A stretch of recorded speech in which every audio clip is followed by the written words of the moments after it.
이대로 가면 일본 영화는 정말 끝장나고 만다. 이렇게 강조한 이는 일본에서 여러 히트작이 여러 편 나왔음에도 불구하고 일본 영화계에 대해 위기감을 갖게 됐다고 하는데요. 오늘은 일본 감독이 일본 사회에 대해 일침과 함께 한국 제작진들과 영화를 계획하고 있는 이유에 대해서 알아보겠습니다.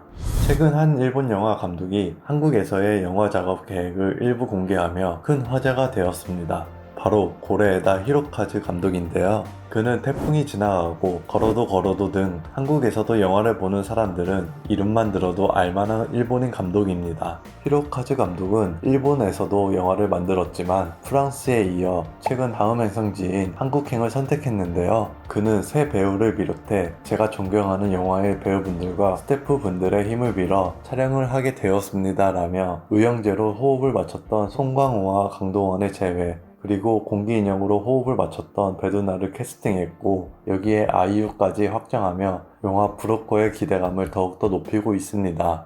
히로카즈 감독은 2018년 영화 어느 가족으로 제71회 칸 국제영화제에서 수상을 하며 큰 명예를 얻었는데요. 세계적으로 극찬을 받은 영화지만 일본 영화계의 문제점이 적나라하게 드러나버리는 곤란한 상황이 발생하고 말았습니다. 도시 외곽에서 좀도둑질로 살아가는 이색 가족을 그린 영화 어느 가족이 황금병려상을 수상하지만 당시 총리였던 아베 총리는 축전을 보내지도 않고 침묵을 했는데요. 아베 전 총리는 그동안 올림픽, 노벨상 등을 수상한 이들에게 유별난 축하를 보내왔던지라 대조적인 모습을 보였습니다. 이에 대해 여러 매체에서는 작품 내용이 일본의 얼굴을 먹칠을 했기 때문이라는 해석인데요. 또한 일본 인터넷에서는 부정적인 목소리들이 터져 나왔습니다. 일본의 수치를 세상에 알린 최악의 영화다. 이 영화가 흥해서 도둑질이 성행할지도 모른다. 히로카즈 감독은 이런 논란에 대해 외국인은 이 영화를 봐도 일본인이 절도범이라 생각하지는 않을 것이라며 일축했죠.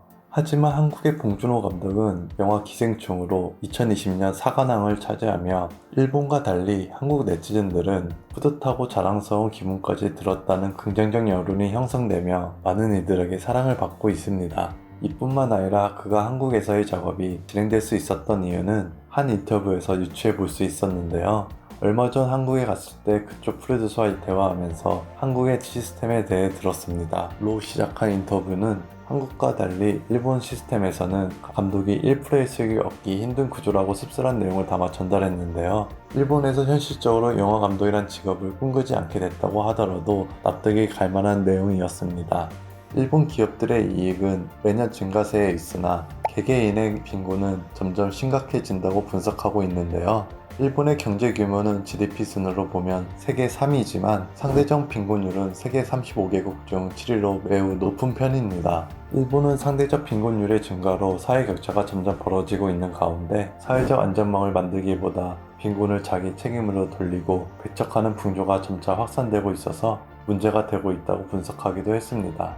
이러한 눈 가리고 아웅식의 일본 정책에 대해 여러분의 생각은 어떠신가요?